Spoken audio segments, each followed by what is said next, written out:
Your consciousness is an illusion, or is it?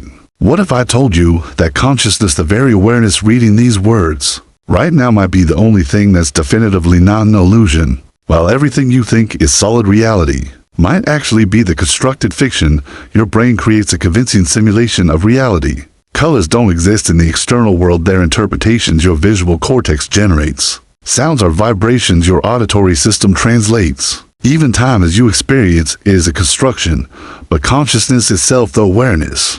Experiencing all this appears to be the one irreducible element that can't be explained away. This isn't philosophical speculation nonsense. This is hard science colliding with its own limits. Neuroscientists at Princeton, philosophers of mind at NYU, and consciousness researchers at the University of Arizona have reached a startling impasse. They can explain how your brain generates perceptions, thoughts, and behaviors, but they cannot explain why any of this feels like something. The hard problem of consciousness, as philosopher David Chalmers calls it, remains unsolved despite decades of research. Ancient wisdom traditions, Advaita Vedanta, Buddhism, mystical Christianity, all converge on the same claim. Consciousness is fundamental, not derivative. The world appears in consciousness, not the other way around. What seemed like mysticism might actually be the most scientifically honest position. The materialist view that consciousness emerges from unconscious matter has no evidence. It's an assumption, not a finding. Meanwhile, the only thing you can verify with absolute certainty is that you are conscious right now. I'm about to expose 10 investigations into consciousness that reveal the paradox. The more science tries to explain awareness away, the more it proves awareness is inexplicable yet undeniable. Each exploration reveals how consciousness might be the ground of reality, rather than an illusion emerging from it. Your consciousness might not be what you think, but it's definitely there. Time to investigate what it actually is. Part 1. The explanatory gap. Confrontation scenes can explain how neurons fire, but not why firing neurons feel like anything. This gap between objective description and subjective experience appears unbridgeable. Philosopher Joseph Levine identified the explanatory gap. No amount of physical description explains subjective experience. You can map every neural correlate of pain, but this doesn't explain why pain hurts. The what it's like quality remains unexplained. This is technique number 1 out of 10, the explanatory gap confrontation, for 30 consecutive days. Practice distinguishing objective description from subjective experience. Pick any sensation: taste coffee, feel pain, see red. First, describe it objectively. Wavelengths of 650 nanometers activate cone cells, triggering neural cascade of E4. Then describe subjectively. Redness appears in awareness. Notice the descriptions are completely different types. Document this gap 10 times daily across different experiences. Your brain's objective functioning and your subjective experience exist in separate descriptive categories. No amount of objective description captures subjective quality. You're experiencing directly what philosophers call the hard problem, the gap between physical process and felt experience that no current theory bridges. Research consistently shows that neural correlates don't explain experience, they correlate with it. But correlation is an explanation. Start investigating the explanatory gap and watch yourself recognize that consciousness remains unexplained by physical descriptions. Part 2. The qualia irreducibility test. Your experiences have qualitative character. Philosophers call these qualia. The redness of red, the painfulness of pain. These qualities can't be reduced to physical properties. Philosopher Frank Jackson's knowledge argument proves qualia's irreducibility. A scientist who knows everything physical about color but has never seen red learns something new. When she finally sees it, what red is like, physical knowledge doesn't capture experiential knowledge. This is technique number 2 out of 10, the qualia irreducibility test. Choose 5 different experiences over 40 consecutive days. Taste chocolate, feel velvet, hear a C note, smell coffee, see blue. For each, try to communicate the quail to someone who's never had that experience using only physical descriptions. Notice that no description captures what it's actually like. Document your inability to convey subjective quality through objective description. Qualia resists reduction to physical descriptions because subjective experience and physical properties are fundamentally different kinds of things. You're discovering through direct investigation that consciousness has irreducible qualities. that can't be captured by third-person objective accounts. Studies on synesthesia show that even unusual qualia tasting shapes are real to experiencers, despite being describable to others. Start testing qualia irreducibility, and watch yourself recognize that conscious experience contains elements that physical description cannot capture. Part 3. The zombie thought experiment. Philosophers imagined philosophical zombies, beings physically identical to humans but with no consciousness. If zombies are conceivable, consciousness must be something beyond physical processing. Philosopher David Chalmers argues that philosophical zombies are logically coherent. A being could process information identically to you yet have no inner experience. If this is conceivable, consciousness isn't just physical processing, it's something additional. This is technique number 3 out of 10, the zombie thought experiment.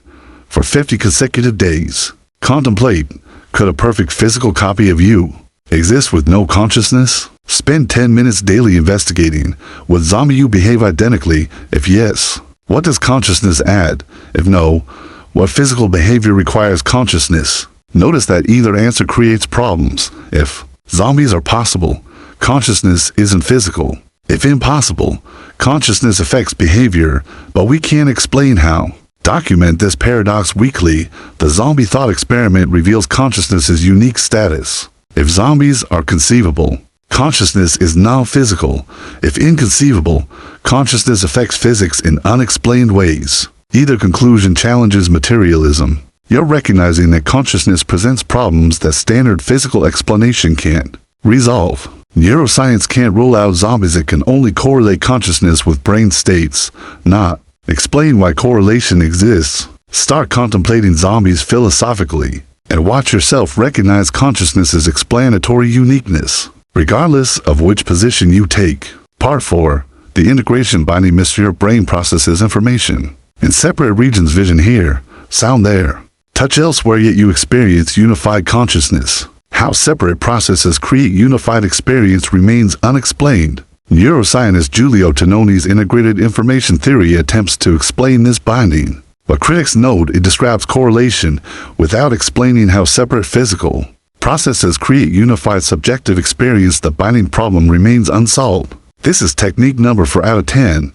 the integration binding mystery. For 60 consecutive days, observe unified consciousness despite distributed processing. Listen to music while watching a movie. Notice you experience one unified moment, not separate audio and visual streams. Throughout each day, notice how simultaneous sensations, seeing, hearing, touching appear in one experiential field. Document 5 examples daily of unified experience despite knowing your brain processes these separately. Your subjective experience is unified despite your brain's distributed processing architecture. Science can describe the separate processes, but cannot explain how they create singular unified experience. You're discovering that the unity of consciousness remains mysterious. Despite mapping its neural correlates, research on split brain patients shows that hemispheric division creates two separate consciousnesses. But how physical connection creates experiential unity is unexplained. Start observing unified experience,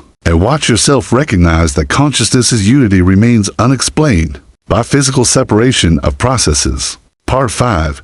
The causal efficacy question. If consciousness is just brain activity, how can it cause anything? If it's something separate, how does it affect physical brain processes? This causal puzzle has no satisfactory answer. Philosopher Yegwon Kim's work on mental causation shows that epiphenomenalism, consciousness as causal byproduct, and interactionism, consciousness affecting matter, both face severe theoretical problems. Consciousness's causal role remains paradoxical. This is technique number 5 out of 10, the causal efficacy question. For 70 consecutive days, investigate consciousness's causal role. When you decide to move your arm and it moves, ask, did consciousness cause the movement, or did brain activity cause both consciousness and movement? Try to identify whether your conscious intention is causal or epiphenomenal. Notice you can't definitively determine this from experience. Document this uncertainty weekly. Do your conscious decisions feel causal? Can you prove they are? If consciousness is identical to brain activity, it's redundant to say it causes behavior. Brain activity does. If consciousness is separate from brain activity, we have no mechanism for how it affects physical processes. You're discovering that consciousness's causal status is deeply problematic. Under materialist assumptions, studies show decisions initiate unconsciously before conscious awareness, suggesting consciousness might be epiphenomenal, but this feels intuitively wrong. Start questioning consciousness's causal role, and watch yourself confront the paradox that has no satisfying resolution within materialism. Part 6. The Panpsychism consideration if consciousness can emerge from unconscious matter. Perhaps consciousness is fundamental present at all levels of physical reality, not just in brains. Philosopher Galen Strawson and neuroscientist Christoph Koch both argue that Panpsychism, the view that consciousness is a basic feature of reality, might resolve consciousness's emergence problem better than materialism does. If matter is conscious to some degree, combination rather than emergence explains human consciousness. This is technique number 6 out of 10, the Panpsychism consideration for 80 consecutive days. Consider, what if the particles comprising your brain have primitive experiential qualities that combine into your complex consciousness? Investigate whether this makes more sense than consciousness emerging from entirely unconscious processes. Spend 15 minutes daily reading panpsychist philosophy. Notice whether it resolves more problems than it creates compared to emergence theories. Journal weekly on whether panpsychism seems more or less plausible than materialism. Emergence of consciousness from unconscious matter has never been explained. Panpsychism offers an alternative.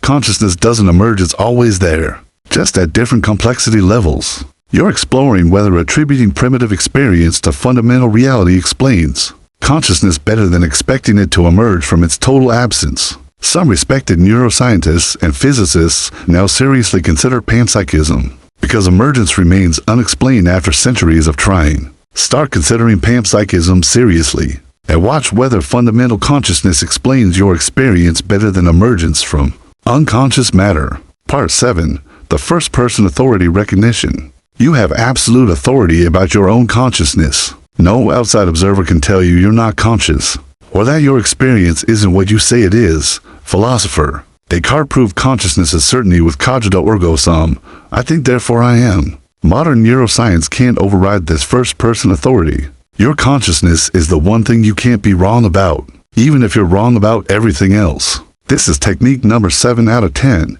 the first-person authority recognition. For 90 consecutive days, recognize your consciousness's indubitable nature several times daily. Pause and acknowledge, I am conscious right now. This is the only thing I can verify with absolute certainty, while everything else might be illusion, hallucination, or simulation. The fact that you're conscious experiencing something cannot be doubted. Document this recognition daily. Notice that consciousness is self-evident in a way nothing else is. Science operates from third-person objective observation, but consciousness is known through first-person subjective experience. No amount of third-person data can override your first-person certainty that you're conscious. You're recognizing that consciousness has a unique epistemological status. It's the one thing that's absolutely certain. Descartes' cogito remains philosophically sound. You can doubt everything except the consciousness. Doing the doubting. Start recognizing first-person authority and watch yourself realize consciousness is the only indubitable fact of your existence. Part 8. The constructed reality revelation. Your brain constructs the reality you experience. Colors, sounds, time, space. These are perceptual interpretations, not objective properties. Yet consciousness itself, the awareness experiencing the construction, appears prior to construction. Neuroscientist Donald Hoffman's research suggests that perception evolved to hide reality, not reveal it. What you perceive is a useful fiction, but the consciousness perceiving this fiction appears to be the only element that's not constructed. Is the aware space in which constructions appear. This is technique number 8 out of 10, the constructed reality revelation. For 100 consecutive days, distinguish constructed content from constructing awareness. Notice that sensations, perceptions, thoughts are constructed. Your brain generates them. But notice that awareness itself, the knowing of these constructions, isn't constructed. It's what constructions appear to. Spend 20 minutes daily investigating.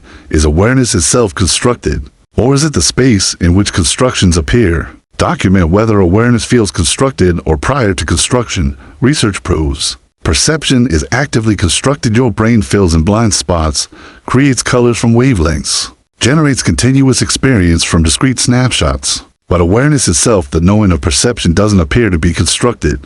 You're discovering that consciousness might be the one non-constructed element. Studies on visual illusions show that what you see is constructed, but the scene itself remains constant regardless of content. Start distinguishing constructed content from aware space and watch consciousness reveal itself as potentially prior to all construction. Part 9.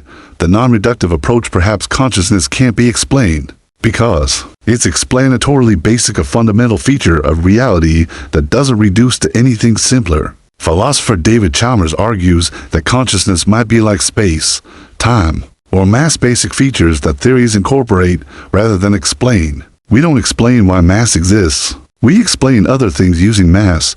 Perhaps consciousness is similar. This is technique number 9 out of 10, the non-reductive approach for 110 consecutive days. Consider whether consciousness requires explanation or is it self-explanatory. When investigating your experience, ask, is consciousness something that needs explaining, or is it the context in which all explanations occur? Notice that every explanation, theory, and understanding appears in consciousness. Spend 15 minutes daily contemplating whether consciousness is explanandum, what needs explaining, or explanans, what explains. Document your evolving position weekly. The demand that consciousness be explained assumes it's reducible to something else. But perhaps consciousness is fundamental, not reducible, but explanatory. Science builds from basic elements.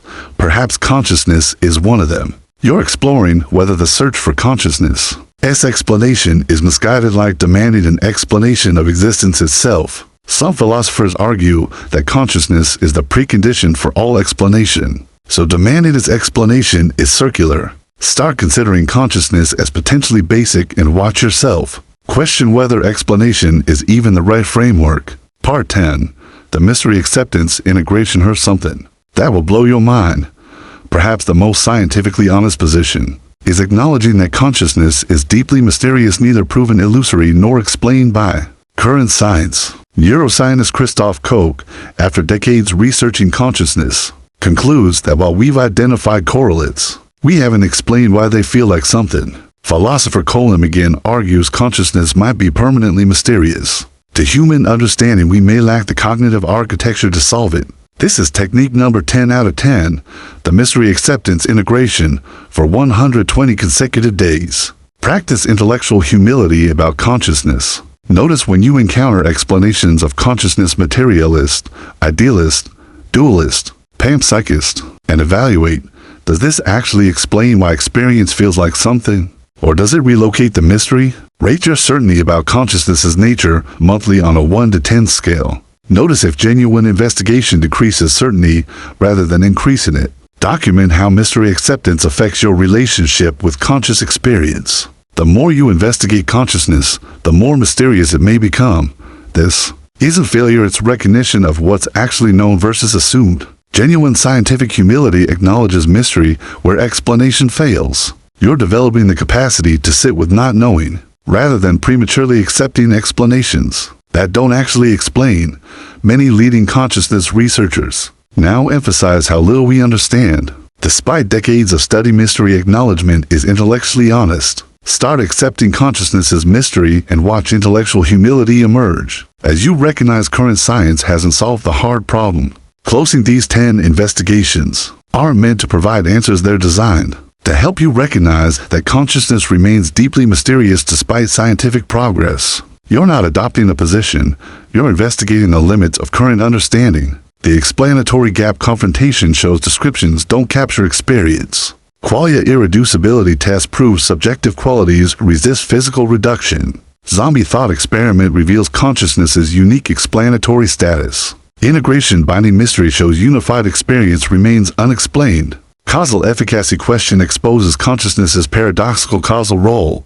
Panpsychism consideration offers an alternative to emergence. First-person authority recognition establishes consciousness's certainty. Constructed reality revelation distinguishes awareness from content. Non-reductive approach questions whether explanation is appropriate. Mystery acceptance integration cultivates intellectual humility.